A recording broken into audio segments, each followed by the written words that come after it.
जय हिंद दोस्तों, सैनिक समाचारों में आपको हार्दिक स्वागत है। सबसे पहले बात करते हैं हेडलाइंस की। हेडलाइंस में बात करूंगा, कल है 20 दिसंबर और इक्वल एमएसपी पर जेसीओ जवानों को न्याय मिलना तय, होगी जीत।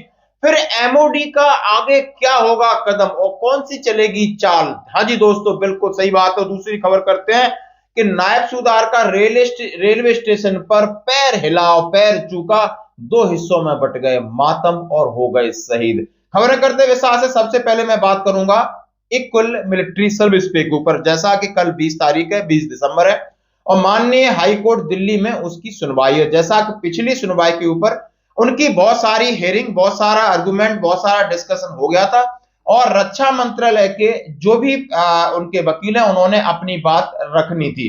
तो एमओडी ने जो बहुत सारी बातें हुई, कुछ और समय मांगा और समय मांगने के कारण जज साहब ने एक और तारीख दे दी और वो तारीख है कल, यानी 20 दिसंबर। और जैसा कि हमारा पक्ष बहुत मजबूत था और सभी वकील साहिबा हैं, वकील साहब हैं और वॉइस ऑफ एक्सर्विसमैन के वकील हैं, सबने ये कॉन्फिडेंस जताया कि हमारी जीत लगभग तय है, पक्की है, क्योंकि हमने इस एविडेंस से, हमारे वकीलों ने बहुत अच्छे तरीके से इस केस को लड़ा।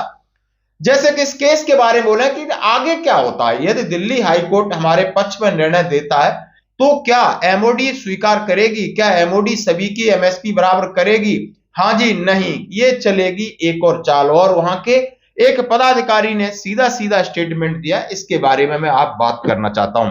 एक समान एमएसपी पर सैनिकों की खुशी पर लग सकता है ग्रहण। रक्षा मामलों के जानकार अमनदीप सिंह का कहना है कि रक्षा मंत्रालय एक समान एमएसपी केस जो दिल्ली हाई कोर्ट में चल रहा है, यह तो वहां से हार जाती है तो वह सीधा सुप्रीम कोर्ट का रुख करेगी। रक्षा मंत्रालय चाहता है कि किसी न किसी तरीके से एक समान एमएसपी केस को लंबा खींचा जाए। दोस्तों, लंबा खींचा जाए, यही कारण है कि 6 बार में केस में सुनवाई नहीं हुई थी और पिछली हेयरिंग पे इसके ऊपर सुनवाई हुई और कल या तो सुनवाई होगी या हो सकता है कि और अगली तारीख दे दी जाए। दोस्तों, दोनों ध्यान में रखने वाली बातें हैं।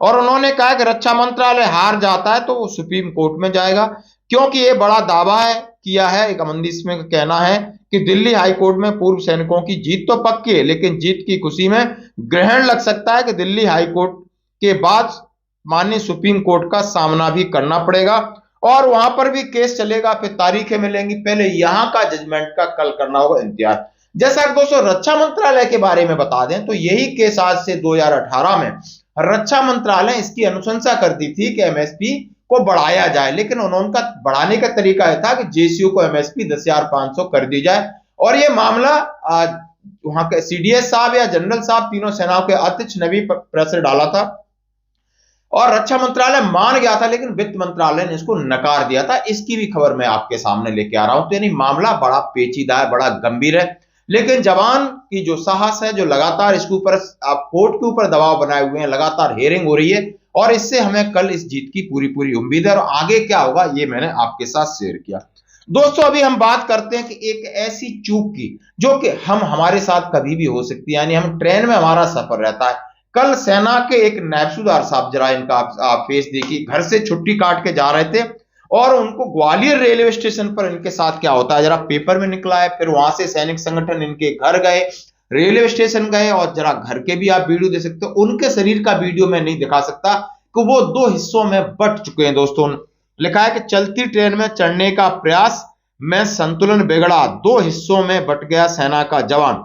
चलती ट्रेन में चढ़ने का प्रयास कर रहा एक यात्री सोमवार को रात यानी कल रात हादसे का शिकार हो गया। जीआरपी के अनुसार निजामुद्दीन से चलकर ग्वालियर के प्लेटफॉर्म नंबर 1 रात 8:54 पर गोवा एक्सप्रेस पहुंची। 2 मिनट के ठहराव के बाद ट्रेन चल दी। तभी एक यात्री चलती ट्रेन में चढ़ने का प्रयास किया, उनका संतुलन बिगड़ गया क्योंकि उनके पीठ में एक पिट्ठू बैग था और हाथ में भी था।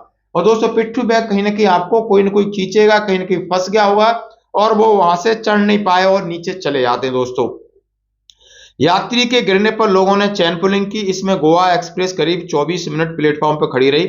प्रधान आरक्षक दुर्गेश सारस्वत ने बताया कि उनके कपड़े की तलाशी ली तो सेना के जवान का आई कार्ड मिला जिसमें कृष्णकांत शर्मा लिखा है। इस पर उसके संबंध में सेना में नायब सूबेदार होने की जानकारी लिखी है।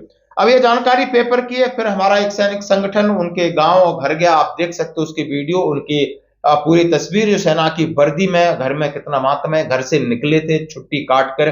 ASC बटालियन भिंड फूक के रहने वाले थे। तो दोस्तों इस तरीके से हमसे चूक हो जाती, जल्दबाजी कहीं न कहीं हमें परेशानी करती है, क्योंकि सेना के जवानों का है, चाहे जेसीओ का है, चाहे अधिकारी, आना जाना ट्रेन में रहता है, और ट्रेन में कोई भी ट्रेन है हमेशा हर लास्ट मोमेंट में लोग चढ़ते उतरते हैं, और वहां पर कोई ना कोई इस तरह इंसिडेंट हुआ है। बच के रहें, ध्यान रहे, भगवान उनकी आत्मा को शांति दे और उनके घर वालों को इस दुख सहन करने की शक्ति दे।